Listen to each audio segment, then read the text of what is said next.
everyone. I'm Ryujo Kagawa. Everyone calls me Rudy though. Uh, can you imagine that people move from one place to another only because their neighbors are thinking differently? This is exactly what is happening here in the United States. It's called cultural clustering. Oh, I know what you want to say, William. Oh, wow, Rudy, I didn't know that. Don't worry about it. Me neither. And neither did most of us here, I guess. So, today, why don't we discuss this surprising social trend while looking at these points? All right, so first of all, let me explain to you what cultural clustering is. Clustering means coming or being together in a group. According to Bill Bishop, who is the journalist and the author of the Big Sword, now more than ever, Americans have increasingly looking to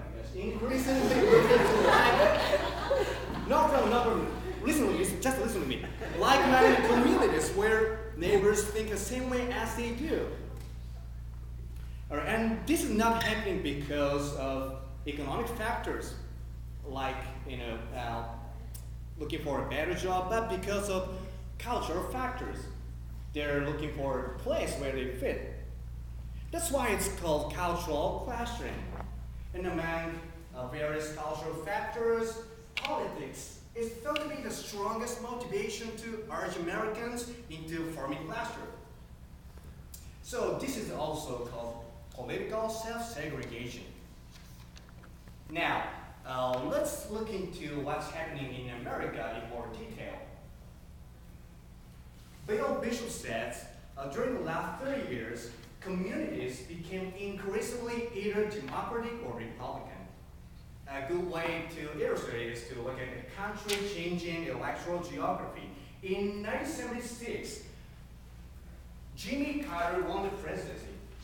And in this map, the white areas are the competitive counties where Carter won by a narrow margin.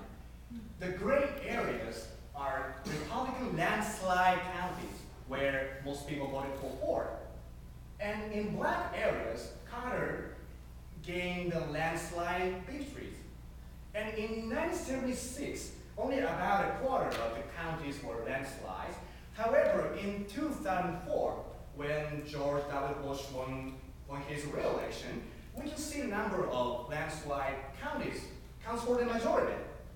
And which means people had moved and formed like-minded community during the last 30 years. Evidently, clustering has been affecting American society. Now, let's take a look at what's driving this social phenomenon. One interesting theory is that Americans are less exposed to contrary views, says Diana Watts, the author of the book Here on the Other Side. Let me show you an interesting graph. All right, the survey data was taken from 12 countries and tells us the people's attitudes toward politics. This is kind of complicated, but simply put, the x-axis shows a degree of favor to some party or candidate, and the y-axis indicates the degree of expectation that others have the same opinion of them. America has quite positive scores on both of them. So what we learn from this is that Americans are the least likely of all to talk about politics with those who disagree with them, because they have strong favors to some party or candidate and have high expectations for others agree with them. So it's reasonable that Americans want to form like-minded communities. Some of you might ask, so what? If people are happier living with like-minded neighbors, what's the problem? Nobody is obviously harmed. I would ask you to think again as I pointed the problems of cultural clustering.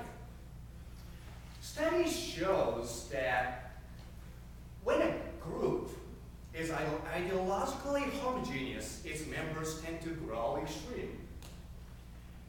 voters in landslide communities tend to elect more extreme members of Congress. This has a negative effect. Debates turn into shouting matches and there's no compromise because their opinions are too extreme.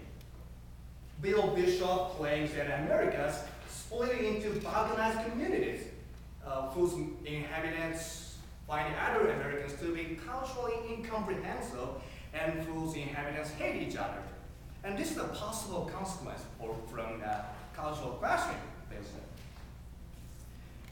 And finally, before closing my presentation, let me give you my opinion on this issue. As an international student from Japan, where a country where many people are indifferent to politics, I found this social phenomenon to be very unique and interesting. As a student of Pittsburgh College, however, I don't think this trend is good for American politics. You can feel satisfied and safe with like-minded neighbors, but my question is, if everyone agrees with you, where's the fun? It'll be like paradise at first, but it'll get boring soon after. I'm 100% sure of that, because I've experienced a comparable situation once. It's about my ex-girlfriend. She was really a nice girl and she understood me perfectly. And there was not a single fight between us. So we got on quite well at the beginning, but 3 months later, I got bored. Because I wanted a different opinion, different point of view to motivate me, to inspire me. Then finally, we broke up. It's kind of a weird experience, isn't it? So I'd like to give some advice to Americans. Don't make the same mistake as I did. Thank you very much. Okay.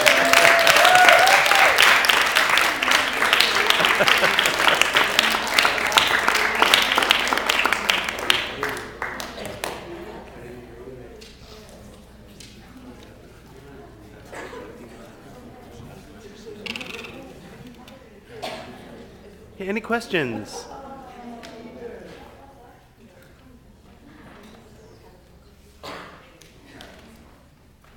What candidate do you support in this election? Whoa. I don't want to talk about politics here. But personally, I'm supporting Barack Obama. What about you? But none of us can vote, so.